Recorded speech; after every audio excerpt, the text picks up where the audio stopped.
Ouais, c'est gâté massivement, surtout massivement. Yaka de Paris et Rachel Trasso complote contre Tony Patoko. Donc, je vous laisse regarder la vidéo par vous-même. Likez, commentez et partagez la vidéo massivement comme d'habitude. Ensemble, ciao. Toi, tu es malheureux. C'est toi, tu es malheureux. Et justement, c'est pour ça que tu vas, excusez-moi les mamans, les grandes soeurs, ouvrir ton cuir devant Soro Guillaume, devant Amiral Blindé, devant Soule de Paris. Voilà, un homme indigne comme que tu es. C'est pas toi qui as insulté la fois passée, Soro Guillaume. C'est pas toi qui traitais Soro Guillaume de rebelle. C'est pas toi qui venais réciter les versets de Soro Guillaume qu'il allait voir bagnoler. Il a dit Dina Wakroni. Tu as oublié ça, n'est-ce pas toi? Un homme indigne que tu es. Ça montre justement que tu as l'image de tes propos, tellement tu es vilain. Tu es vilain. Tu caches ta laideur avec, comment on appelle, l'ulène. C'est pas qu'un enlève ses bêtises sur son visage. C'est là, il faut vraiment fixer le visage dans le visage de ce petit bonhomme-là. Tu sauras très bien qu'il est vilain. Il est mal formé. On comprend qu'après sa naissance, tu as tué ta mère.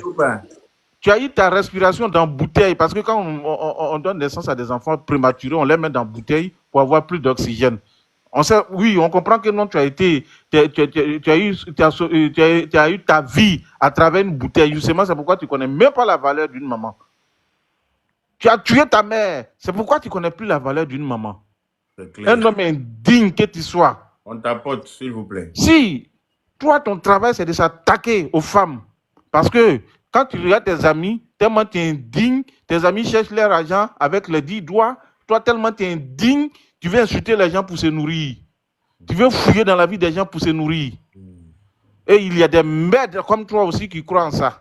Un homme qui pense qu'il connaît tout sur la Côte d'Ivoire. Oh, tu n'as aucun niveau intellectuel qui peut te permettre de connaître tout ce que tu prétends connaître.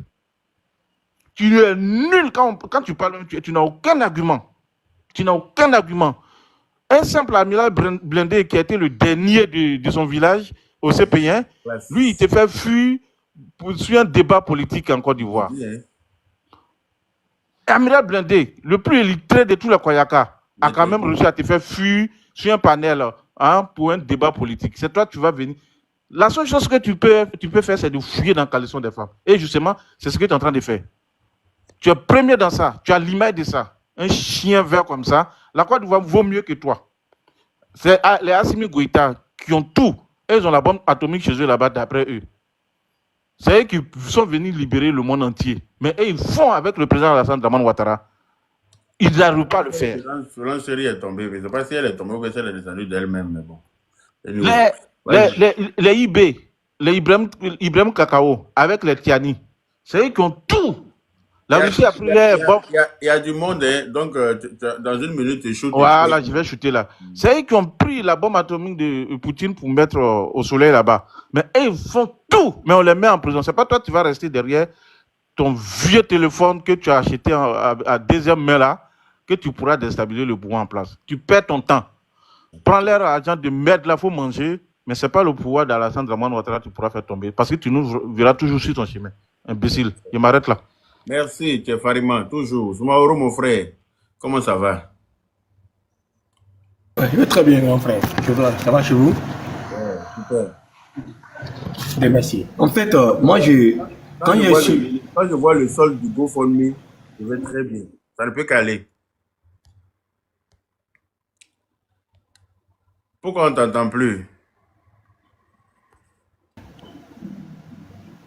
Quand j'ai suivi un peu comment on appelle ça? Non, c'est bon maintenant, c'est bon. Okay. Quand j'ai suivi l'intervention de la Tata Rachel, j'ai fini par pousser un peu ma réflexion et j'ai compris en fait. Parce que, en fait, ce que Johnny dit, je me suis demandé qui lui donne toutes ces mauvaises informations. Et Tata, aujourd'hui, Johnny ne fait que relayer les informations que hier, sur le de Paris, relayait à l'encontre de certaines autorités en place par rapport lorsqu'il y a eu l'histoire de que Afoussat Bamba fut enceinte par Soro Guillaume. On a dit que Manu Touré sortait avec telle dame.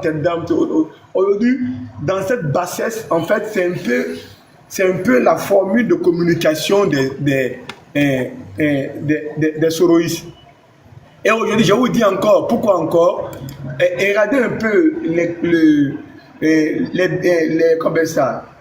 quiproquos entre Johnny et puis Chris Yapi. C'est de la pure distraction. C'est une manière de dire que non, que peut-être pour nous faire croire que Johnny et Chris Yapi sont diamétralement opposés dans la vision parce qu'on suppose que Chris Yapi c'est un phénomène, c'est une personne qui partage la même vision que les soloistes et consorts. C'est pour vous dire qu'aujourd'hui, je suis persuadé que Johnny est en train de mener le combat des soloistes. À l'occurrence, le seul combat qu'ils ont toujours mené. Parce que c'est eux qui sont toujours comportés de la sorte. Et voir Johnny dans cette trajectoire, moi personnellement, ça me montre les indices. Mais ce qui est malheureux aujourd'hui, c'est que certains BT, ou bien les plus idiots chez les BT, ça donne à cette pratique. Johnny veut nous faire croire aujourd'hui qu'il est venu subitement plus attaché à l'ethnie BT et à sa famille BT lorsqu'il n'est plus avec le RHDP. Quand il prenait les 1 million, quand il venait être candidat, quand il insultait Laurent Gbagbo, est-ce que Laurent Gbagbo n'était pas BT? Quand il insultait Rachel Crasso, elle n'était pas BT? Quand aujourd'hui, certains BT veulent aujourd'hui qu'on vaille à ethniser le débat, à faire du débat politique aujourd'hui, un débat de BT au détriment de trucs, on aimerait leur faire savoir que si c'est dans cette figure-là que nous voulons interpréter les choses, ils sont mal placés. Voici un peuple qui veut un jour prétendre diriger la Côte d'Ivoire et qu'à l'essai, ils ne se sont pas encore défaits des véritables vieux démons. Ils se sont focalisés, le micro en haut, le micro du frère Fofana. Ils se sont focalisés dans cette interprétation purement ethnique de la chose. Moi, je me demande que est-ce que ces BT-là, ces jeunes qui propagent l'interprétation du mot BT, est-ce qu'ils savent qu'Aboudaman Sangara est dans le même bunker que Laurent Gbagbo? Est-ce qu'ils savent qu'ils n'ont qu'à nous dire combien de BT sont restés dans le bunker Laurent Gbagbo? Ils n'ont qu'à nous dire combien de BT ont préparé la nourriture pour nourrir Laurent Gbagbo à la CPI? Lorsque Laurent Gbagbo chante à l'émotionnie le bonheur de Nadi Bamba. Moi, je trouve que c'est un débat stupide. Denis Pachenko, c'est un con. C'est le plus con des cons. Il n'a pas su aujourd'hui donner des véritables arguments pour descendre le pouvoir Ouattara en termes d'arguments. Il a dit qu'il va faire de la déconstruction. Mais fort malheureusement, il a conduit certains idiots à un débat purement ethnique. Et c'est ce qui me désole. Quand je vois des gens qui veulent donner libre cours à l'ethnisation du débat, et quand on les parle, on dit que non, que c'est deux insulteurs publics, que Rachel Crasso est une personne qui insultait, que nous aussi insulte. Donc pourquoi aujourd'hui on veut prendre parti pris au détriment de un, au détriment de l'autre? Pendant bien qu'eux-mêmes veulent aujourd'hui faire un débat de BT contre autre ethnie. C'est dommage qu'on arrive à ce triste épisode. C'est dommage qu'aujourd'hui, certaines personnes veulent nous servir le plat de l'ethnie, le plat de l'excentrisme, lorsque un idiot est en train de les abrutir dans des sujets en un point fini, dépourvus de tout sens et de toute véracité. On veut aujourd'hui qu'on confond les gens. Dans votre manière de vouloir déconstruire les gens, qu'on apporte des preuves et non les moindres, et qu'on sort de ce marasme de vouloir tout dire d'une manière insultante et d'une manière mensongère. Et c'est ce qui est dommage aujourd'hui, l'observation que nous faisons. Nous apportons notre soutien à Rachel Crasso, non seulement parce qu'elle partage la même vision politique que nous, et parce qu'on ne peut pas accepter qu'un abruti aujourd'hui insulte une dame et qu'elle ne soit pas en mesure de répondre. Et quand elle répond, on sort la bannière ou l'argument de l'ethnie en disant qu'au nom du BTiste que nous sommes, on doit laisser Johnny insulter tout le monde, même les BT qui sont avec Alassane, et tout le monde doit fermer la bouche parce que Johnny est dans la guerre et il est dans le combat de la vérité. Et là, c'est absurde, ceux qui le pensent ainsi. Et Rachel Crasso n'est-elle pas BT? Ou parce qu'elle, son côté BT, n'est pas trop BT parce qu'elle supporte le pouvoir RHDP? Alors, si on s'apprécie, si on veut interpréter les choses sur cette coloration, alors la question qu'on va se poser est que qu'est-ce que les BT ont réalisé dans leur propre, qu'est-ce que les dirigeants BT ont réalisé dans la ville des BT par rapport au président de la République Ouattara? Alors qu'on les rend sorte aujourd'hui de cette intoxication et de ce sentiment de vouloir instrumentaliser les gens. Ils n'ont pas en face d'eux des idiots. Nous sommes tous contemporains de l'histoire de la Côte d'Ivoire et Johnny n'a pas de leçons à donner à quelqu'un. Et encore, toutes ces bandes qui sont aujourd'hui sur les panels en train d'incenser le débat purement d'un débat ethnique, on n'a pas de leçons à recevoir d'eux. Soit quand on veut être censé donner des leçons, il fallait commencer dès le départ. Zasso, il est cette BT et il a les mêmes droits et les mêmes devoirs que Johnny. Johnny ne peut pas insulter toutes ces personnes. Et quand ils vont vouloir réagir, on va trouver que c'est le RADP qui aujourd'hui les instrumentalise. Qu'ils sachent qu'ils ont du sang qui coule dans les veines. C'est des êtres humains aussi qui respirent. Alors que Johnny, que toutes ces personnes qui aujourd'hui veulent que vaille que vaille et se focaliser sur cette forme d'instrumentalisation, c'est un mauvais combat. Et par ricochet, j'aimerais dire que même la cagnotte qu'il a lancée, c'est une pure distraction. Il n'est pas prêt. On ne peut pas sortir, insulter tout le monde, mettre sa vie en péril pour des histoires de cagnotte. Johnny est financé par des gens. Il a suffisamment d'argent. Johnny, qui est si basé sur le matériel, ne ferait pas un combat comme ça pour lancer une cagnotte après. C'est de la distraction, tout ce qu'il mène. C'est une manière d'abrutir les gens, mais les gens ne sont pas dupes. Les gens voient plus loin où lui-même il ne voit même pas en fait. Donc je finirai par là pour dire, en tout état de cause, le combat qu'il mène, qui peut le mener.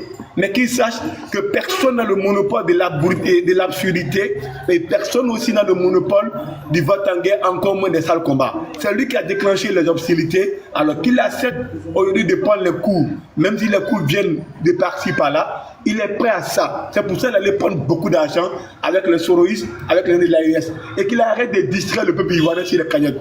On sait bien qu'il est financé par des gens, on sait qu'il a suffisamment de moyens pour fuir ou même pour aller se cacher. Mais le combat de la bassette, il a déclenché et nous continuerons dans ce combat. Et si les baoulés, si les BT veulent rendre un débat et veulent donner une coloration BT au combat, ça c'est leur problème. Là, le débat n'est pas une histoire de BT, parce que Rachel Crasso est BT, elle a été insultée par Johnny, elle a été insensée par Johnny. Comment on appelle ça, Zasso est BT, on a traité tous les noms. Mais il n'est pas la bienvenue pour faire un débat BT ou un débat doulaïste contre quelqu'un. Je vous remercie. Ok, merci beaucoup, Monsieur Soumaoro, pour votre intervention. Voilà, on va passer maintenant la parole. Je ne sais pas si la canne, c'est chez vous. C'est ça. La canne, c'est chez nous, c'est lui. Ok, d'accord. Oui, je suis là. Bonsoir à tout le monde. Bonsoir. Bonsoir encore. Pour parler comme Johnny, cher camarade africain, peuple de Côte d'Ivoire, j'aimerais bien entendu lui dire bonsoir. Bon, là, je sais pas pourquoi jubiler sur cette question-là. Le monsieur, il a lancé un défi à une dame contre qui il a proféré de la diffamation, il a porté atteinte à son intégrité morale et même physique. Et elle décide de plein droit d'aller porter une plainte. Eh bien, si, comme lui, il a l'habitude de le dire, excusez-moi du thème, mais ça me fait rire. Lui-même, il est dit. C'est un homme, il a l'habitude de dire qu'il bonne comme Thomas Robert. Donc, il répond à la plainte et puis c'est tout. Pourquoi venir faire, pas besoin de faire une cagnotte? Donc maintenant, lui, il fuit une femme. C'est pas sérieux. Le président Macron disait à Bardella autrefois que Bardella dit du n'importe quoi méthodiquement. Et c'est la même chose de monsieur Faye. Il dit du n'importe quoi méthodiquement. Il n'y a aucun sens. Voilà, donc il aille répondre à la plainte. Et puis bon, ceux qui ont de l'argent à gaspiller là, je les rappelle que bientôt c'est le mois de Ramadan, c'est le mois du partage. Donc s'ils ont beaucoup d'argent, ils peuvent faire don. Voilà, ils vont faire des dons. Des gens vont prendre pour faire la rupture du jeûne. Bientôt c'est pas qu'ils nous aussi, ils peuvent envoyer l'argent à leurs parents ou aux gens qui en ont vraiment besoin. Voilà, parce que ce monsieur là, c'est un vendeur d'illusions. Voilà. Moi, sincèrement, il y a pas besoin de, il y a pas de feu à la demeure. Il y a rien de nouveau au soleil. Voilà. La dame a porté sa plainte. Si la plainte est analysée, étudiée, s'il y a lieu d'engager une procédure pénale, mais ils vont se voir au procès, ils vont se voir au tribunal et puis il aura tous les moyens de défense à sa disposition. J'espère en tout cas qu'il l'aura en tout cas. Voilà. Tous ceux qui sont en train de l'acclamer, tous ceux qui sont en train de l'applaudir, j'espère qu'ils seront derrière lui à continuer à se mobiliser pour lui. Voilà. Une chose est sûre, c'est que les gens veulent ethniciser la chose. Ça n'a rien à voir avec l'ethnie. Lui-même, il dit, le président Laurent Gbagbo aurait porté une plainte contre lui. Et toi, tu l'as dit tout à l'heure. La personne qui lui a sauvé de cette plainte-là, parce qu'il avait été accusé par le camp du président Laurent Gbagbo d'être un terroriste. Et ça, c'est une accusation qui est très grave. C'est une accusation qui aurait valu son expulsion du territoire finlandais. Et il a fallu l'intervention du ministre des Affaires étrangères de Côte d'Ivoire, y compris du ministre de l'ONURA, Lassina Diaby, pour lui sortir de cet abîme-là. Et donc, c'est pas une question d'ethnie. Non, il passait son temps à injurier le président Laurent Gbagbo ici. Cette communauté BT là, je les ai pas vus. Ou bien ils font un combat sélectif. Ou bien c'est une sélection de BT. Il y a des BT à qui on ne doit pas s'attaquer. Moi, je savais pas que Denis Pacheco il était intouchable. On aurait su ça, au moins il se jouait, il faisait les griots pour le pouvoir en place, ça, on se serait servi on allait capitaliser sur ce plan-là. Mais bon, sincèrement, il y a pas à s'alarmer. Il est en train de dire des bêtises. Quelqu'un qui dit c'est noir matin et le soir il dit le contraire. Ah, sincèrement. Donc, c'est même pas une question d'ethnie. Voilà. Et en ce qui, moi, je sais que la Tata Rachel, c'est une femme qui est très forte. c'est pas les petits commentateurs de TikTok là, hein, les injures qui pourront la déstabiliser. Elle a décidé de s'engager. Elle s'est engagée. D'après lui, il a lancé un défi à la dame. La dame a répondu favorablement à son défi et puis lui commence à jubiler. C'est-à-dire le match n'a même pas encore commencé. Il signe forfait déjà. C'est pas sérieux. Là, on veut regarder ce match-là, cette série novelas là, on veut la suivre jusqu'au bout. Et donc, Johnny, sincèrement, Dieu, hein, tu veux pas faire ça. Pas commencer à pleurer.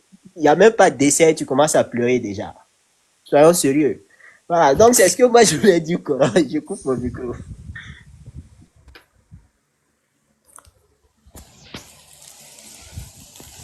Excusez-moi. Voilà. Il a commencé à appeler au secours. Il a commencé à faire journal télévisé embêté. Hein? Et quand il y a Doulanou, et quand Ferland de police, et nous quand c'est-à-dire qu'il a commencé à raconter. C'est pas de nouvelles du pays. Hein? Tu te rappelles de l'émission d'encore, nouvelles du pays. Hein? Et quand Doula t'a envoyé. Non, mais j'ai dit que je suis étonné. J'ai dit donc lui, là, il n'a rien dans son froc. Limite, tu as fouillé dans son caleçon ce jour-là, tu as trouvé caca dedans. Tu vois, quand il a vu photo là. Et puis regardez bien la vidéo, allez-y bien regarder la vidéo dans laquelle il est en train de montrer Rachel Crasso en Finlande. Elle dit, regardez bien la trouille dans son visage. Regardez comment son visage est devenu jaune pâle. Il est devenu tout pâle un coup. Elle dit qu'elle est en Finlande, elle dit que c'est la Finlande, et que donc voilà, j'ai mis un GoFundMe. Bon, pourtant dans la vidéo, il dit, regardez, un de ses amis venait de lui envoyer la vidéo, d'après lui. Regardez bien la vidéo, hein. Il dit, un de ses amis venait de lui envoyer la vidéo, comme quoi Rachel Crasso serait en Finlande. Et dans le même temps, à l'instant T là, il dit, c'est comme s'il venait de découvrir la vidéo. Mais en même temps, il dit que oui, il a mis un GoFundMe dont les gens n'ont qu'à aller cotiser. Est-ce que vous voyez un peu l'incohérence? Je vais vous montrer la vidéo. Rapidement, avant que tu trouves la vidéo. Oui. En fait, je l'ai écouté. C'est avant-hier, je suis tombé sur l'extrait vidéo. Je l'ai écouté dans l'une de ses vidéos. Il disait que les Djoulas, c'est comme ça il s'exprime maintenant, les Djoulas seraient des poltrons.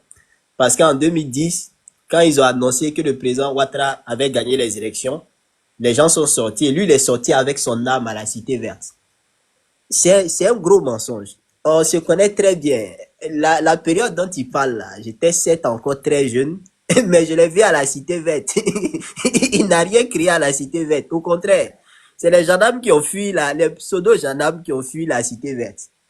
Et il sait très bien de quelle famille je suis à la Cité Verte. Donc ça, c'était un gros mensonge. Sincèrement, je ne sais pas comment les gens font pour apporter de la crédibilité. Bon, j'ai compris, hein, les gens sont dans une forme de tout sauf Ouattara. Et donc, même s'il faut s'allier au diable aujourd'hui, il faut tenir le diable par la queue aujourd'hui en espérant que ce diable-là va les aider dans leur volonté forcenée de dégager le président Ouattara d'après eux. Ils vont le faire, ils vont signer ce pacte diabolique-là. Mais sincèrement, Denis Pacheco, il n'a pas encore atteint ce niveau-là. Allez-y chercher une autre personne. Il est trop petit pour ça. Voilà. Je vais vous mettre la vie. Écoutez. Elle dit c'est chez moi en Finlande. Écoutez. Au peuple de Côte d'Ivoire. Attendez, je remets la vidéo au début. Voilà. Elle dit c'est chez moi en Que Finlande. elle dit c'est chez moi en Au peuple de Finlande. Côte d'Ivoire. Je veux que vous m'aidiez, bien entendu, à disparaître. Ah, attendez. Hein. On dirait que c'est pas cette vidéo-là. Parce que les gens, il y en a qui ont réussi à recopier la vidéo un peu plus devant, dans laquelle il dit que elle vient. C'est-à-dire que c'est comme si. Toutes ces vidéos-là, il faut savoir que la police à Oulo, là, ils ont tout ça bien traduit. Où tu es en train d'appeler l'AES pour venir déstabiliser la Côte d'Ivoire. Donc, il faut te préparer. Voici donc groupe de BT là pourront t'aider. D'accord. Tu appelles les gens pour venir déstabiliser notre pays. Comme si c'est toi seul qui est ivoirien. C'est-à-dire que les autres qui vivent là-bas, tu n'en as rien à foutre. On a pris le soin d'enregistrer, comment on appelle ça, traduit, bien sûr, et puis déposer chez qui de droit. Il y a tellement de vidéos ici qu'on a pris le soin d'enregistrer. Avant de retrouver la vidéo, écoutez ça là. Je viens. Les gens n'arrivent pas à se soigner. Les gens ne mangent pas au pays comme Niamia. Que fait Mia? Là, il parle de fait Mia. Ça apporte quoi aux Ivoiriens? Mais toi-même, tu apportes quoi à la Côte d'Ivoire? Toi là. C'est quoi ton plus-value? C'est quoi ta plus-value, pardon? On parle l'eau pour boire. En Salfo, Draman prend 4 milliards pour te donner, notre argent. Il prend 4 milliards pour toi te donner. Mais tu n'as pas dit que. Donc, il sort plus être sa femme. Hein. Quelqu'un qui sort avec ta femme, là, tu prends 4 milliards pour lui donner. Tu sais comment tu es incohérent? Quelqu'un qui sort avec la première dame, le président prend 4 milliards pour lui donner pour faire son événement. Tu sais comment tu es bête? Ceux qui t'écoutent là, vraiment, il y a pitié d'eux. Les Ivoiriens, ils sont débiles, les Ivoiriens là. Sinon, ça, c'est un événement à boycotter. Ouais. À boycotter. Oh, boycotter. C'est aujourd'hui quand tu sais que tu as le sultan. Tu n'as pas dit qu'il est dans la faubeuse. Mais Fémia là, il a construit une école, hein. Il a construit au moins une école, je sais pas s'il a construit une école en tout cas, et puis les enfants vont à l'école là-bas. Non, c'est plus de 5 écoles là. C'est une école à chaque édition. À chaque édition, il construit une Là, école. je crois que nous sommes cette année, nous serons à la 15e ou 16e édition, si je ne me trompe pas. Donc ça veut dire qu'ils ont eu 15 écoles alors.